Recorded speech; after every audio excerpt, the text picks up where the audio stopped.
Hey everybody, this is Todd. And I'm Jill. And welcome to the Soulful Creator Podcast.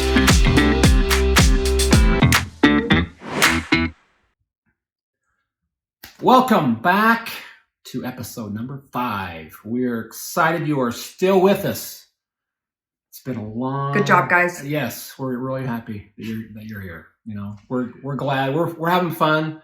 We have a new sign, by the way. If you haven't seen it, we just, we're trying our best, right, to look as professional as we can, but we know that we're just learning as we go, and we are having a fun time, right? Yes, you just have to start. You just have to start. We are far from perfect, just so you guys know, but we are just shooting from the hip. We're just having fun, and we're trying to spruce it up a little bit. So anyway, today we're going to talk about the higher calling, right? Higher calling. You might have heard us kind of mention a few this terminology, and then the first couple episodes, you're kind of going, what does that mean? Well, today we're going to kind of explain a little bit what that means. So, Jill. Yes. Tell the audience what we mean by the higher calling. All right. So when Todd and I got together and we started working on this project, we had a lot of conversations about the books that I had written and tried to put some language around what it is we were really talking about. And we came up with this idea of defining the awakening, really, of the soul as the higher calling.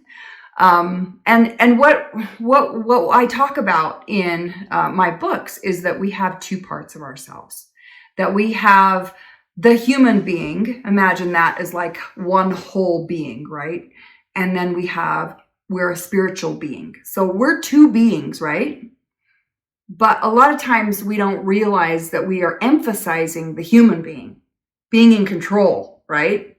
Having his hands in everything, right? Having control over everything, making all of the decisions.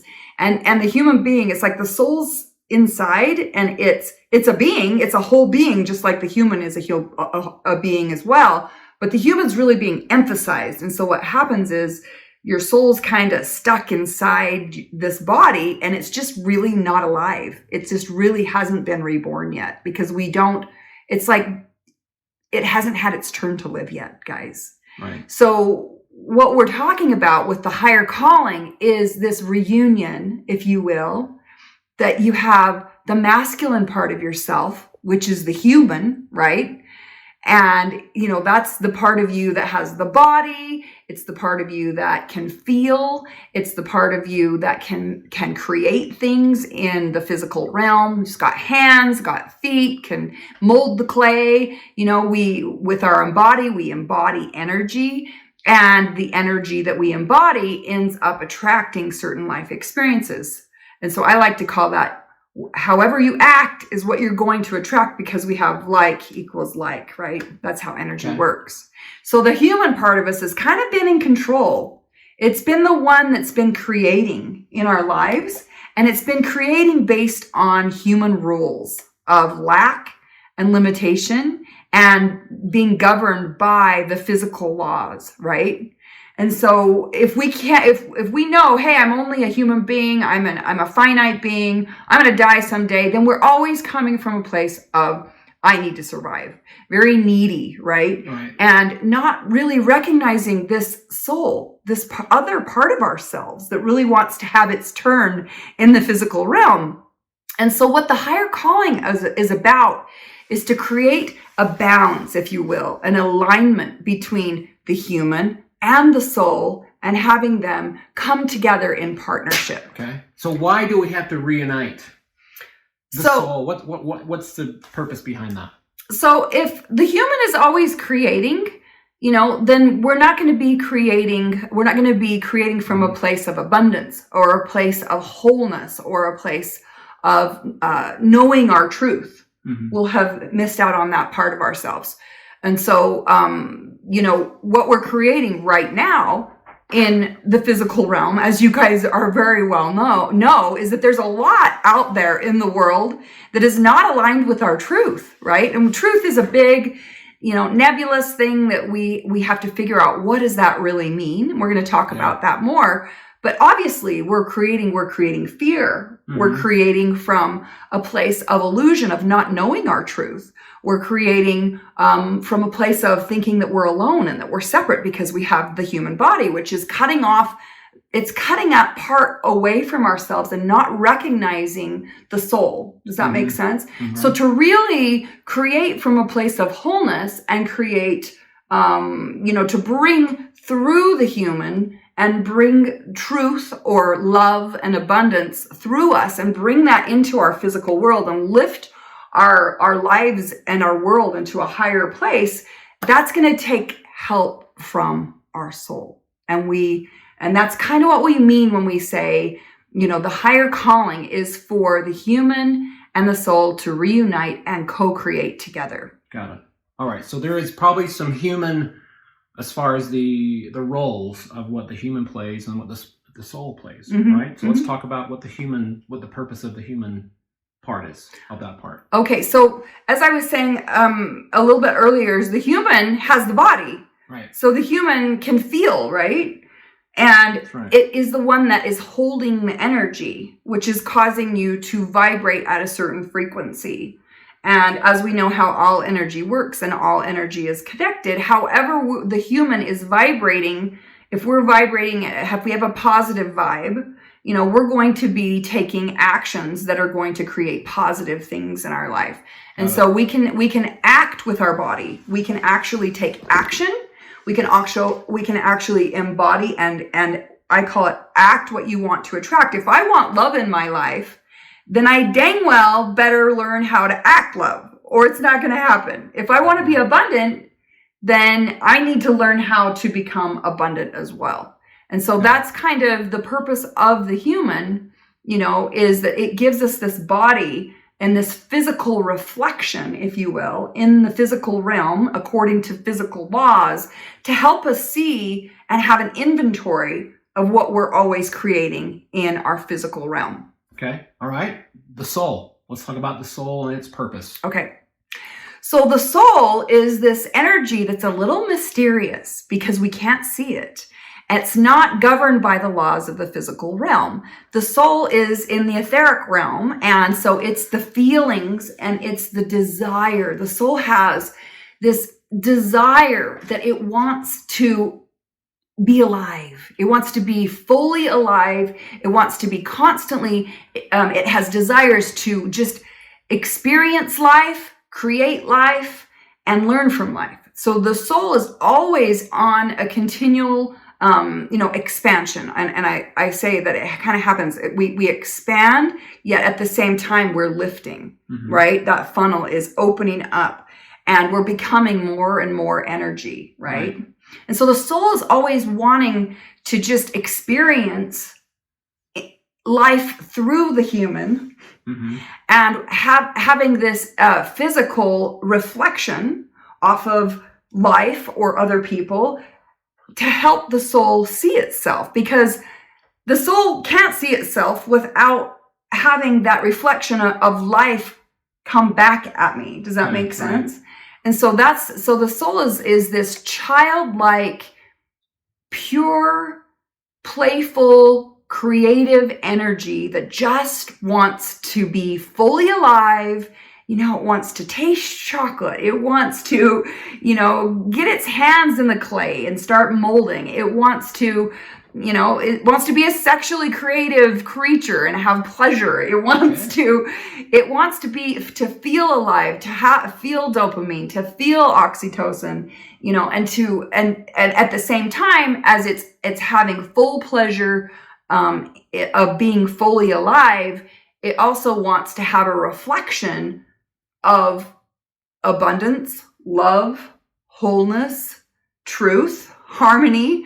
It wants, because that's what feels right. The soul's all about the feelings, does this energy feel right? And when we embody love, anything else but love doesn't feel like our home.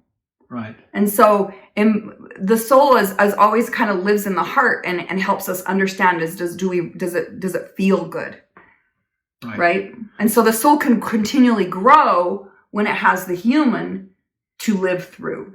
So you're saying all the cravings that I have for chocolate at night are the soul. It's the soul telling me that that's what it. You're still alive. You're still Right. alive. You might as well have another Those piece. cravings, right? He wants to play, right? Right. It's that continual thing of like all those voices you're hearing in your head, right? Like I need to go out and go for a run or whatever. It's that's your soul kind of awakening. Exactly. And trying to talk to you, right? Well, It is excitement. It's passion. Yeah. It's loving life. It's the soul has been waiting for its turn. It's been Right. silently inside of you, knocking at that door, saying, "Hey, remember, I'm in here and I'm part of your team and it's my turn. We should be working together," right?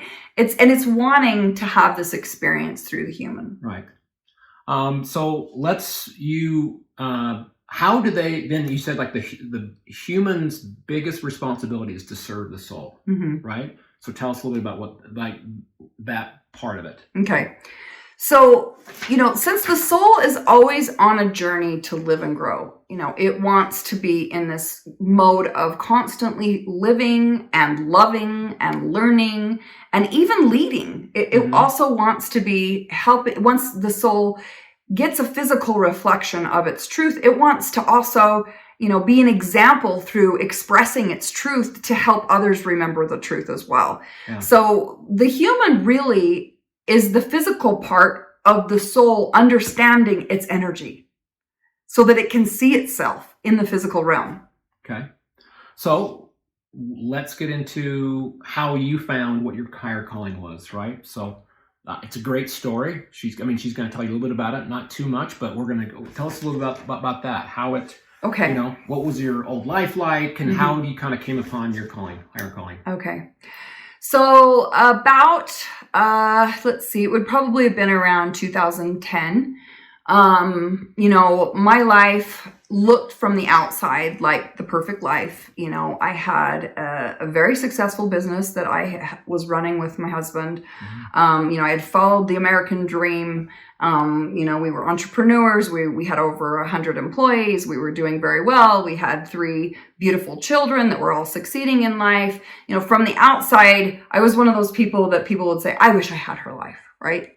And, but on the inside, it was a war zone. On the inside, there was all kinds of emotions where, I just felt empty and I felt like there's got to be more to life than this. Like we all try to climb the pinnacle to the top and have lots of money, and lots of success. And, I had reached a point in my life where based on the human game, I was, in the terms of the human game, I was successful, right? And I'm like, but I'm not growing. I'm not growing anymore. And more than anything else, I was not having a great connection with my husband. So we were working this business. We had all this money. It was buying things. It was all about the external experience. But on the inside, we were not connecting. And we didn't know how to fix that. And so, I literally had symptoms of my hair was falling out, the stress from, and the pain of not knowing how to be happy. And, it was causing me to be stressed out, picking at my skin and just doing dumb things that were creating symptoms. But my body was sick. I was holding on to extra weight. And I just didn't feel myself. And it came down to my husband saying, "Jill, I can't love you." He's like, I can't do that work for you. And I thought, well, I love myself. Like, what do you mean? What do you mean you need to fix me? But what I didn't realize was that, the reason that I was feeling so empty on the inside and having these symptoms was because my soul was sick. Because, the human part of me had grown to the point where it learned what it needed to learn, but it was time for my soul to be alive. And there needed to be this reuniting and coming together. And, our life up to that point had not been built on a foundation of truth. It was built on illusion that is dictated by the physical laws, the human game, right? Of lack, limitation. It's all about money, success. It's very, very empty. And so there was one point when my daughters, I had this thing with weight, constantly always seeing kind of body dysmorphia, it was in my heritage, my grandma and my mom struggled with weight. And so every time I would look in the mirror, I would just be like, I look so fat, or I would ask my husband, does this make me look fat? Even though I wasn't fat, but in my eyes, all I could see was that I was fat, right? And one day my daughters came to me and said, Mom, you really are negative and you are passing your negativity on to me. And now every time I look in the mirror, I'm saying to myself, I look fat. And I thought, oh my gosh, that's the last thing in the world that I wanted to pass on to my daughters, was the pain that I was feeling inside, that I was not enough. And, at the time I thought I was stupid. I thought I was ugly. I thought all I was focusing were on my imperfections. And so, when my daughters said that to me, I was like, I just really took that in. And my other daughter confirmed that, yeah, Mom, that is true. Yeah. And I thought, well, how do I fix this? I mean, I don't want to be passing negativity on to my daughters. And so that was kind of the moment where I realized that I wanted to fix myself. And, I really wanted my husband I really wanted a connection, and I wanted us to be able to come together and become one. And what happened was I realized I can't, there's no way I can fix him. There was no way that I could make him do his soul work. All I could do was mine. And so that really began my journey, mm-hmm. what we're calling, the soul's journey of really learning how to love myself and learning about my soul and learning about love. And, I went to Barnes and Noble and I was reading books and searching the internet, and I'm sitting on the floor at Barnes and Noble with all of these books scattered all around me, and in the corner, 20 books around me, taking notes and just trying to figure out what is my problem, and how do I fix myself? But, the first step was to just realize I need help and I want to answer the higher calling. And there were also several signs. I read a book that said the knock on your heart's door is not going to go away until you answer it. Yeah. And I watched an episode of Oprah that helped me realize that, in my childhood, that I felt like I was the black sheep, and that they explained on this episode of Oprah that the black sheep is the most sensitive one in the family. And that I hadn't been embracing that sensitive part of myself, because that sensitive part was, I got my feelings hurt easily, but it also was what helped me tap in spiritually. And that I've always had that since I was a child. And so, there were several things. I had someone come to me and say, you should write a book. Why aren't you writing? And I was like, why does everybody keep telling me to write? I don't want to write. I'm not a writer. Yeah. I talk. And I never shut up. I don't listen. You can ask anybody. You can ask my kids. So, it was this, there were several signs from the universe in the physical realm trying to, wake me up. It was to tell time. You that there's more to life. Yes. Right? Right. In a few episodes, we'll get into a little bit my story as well, but I think that's the biggest thing is like you had that awakening. Right. You had that moment when you're like, there's got to be more, right? And your daughter's telling you it was kind of that awakening moment, mm-hmm. right? And so next episode, we're going to kind of talk a little bit about the soul's journey, okay? And what you go on, and kind of about how she went on this little journey, and we'll kind of talk about a few little concepts that I think will be really, really interesting. So, but thank you for sharing again. We all have the calling. It's all happening to all of us. And, many of you probably have been feeling, mm-hmm. A knock on your soul's door, right. And your soul is in there and saying, hey, remember right. me? That's Don't you remember that I'm part of this game too? And I want to play, and so, part of what we're going to be talking about is how we distract ourselves and what we do so that we ignore that call. And so I think what we want to do is to help you guys realize that by being part of, the Soulful Creator community is to be one of those brave souls that's willing to answer the higher calling, right? Right. No, I think all of us, again, we're in our 50s. We probably look a little bit younger than that. No, maybe not. Maybe Makeup. She does, not me. But we're all searching for something, right? I'm single. I've been divorced. She's been divorced. We're all going through our own set of issues and problems, right? So be thinking kind of what your awakening was, like if what your higher calling could be, right? And again, it's that eventual reuniting with the human part of yourself with your soul. And so we'll kind of, again, in the next few episodes, we'll kind of get a little more about the soul's journey. And it's going to be a really good one, I think. And Jill's got a great part of her story, and I'll share a little bit of mine as well. So stay tuned. Stay tuned. We'll see you on the next episode. Yes. All right. Bye, guys.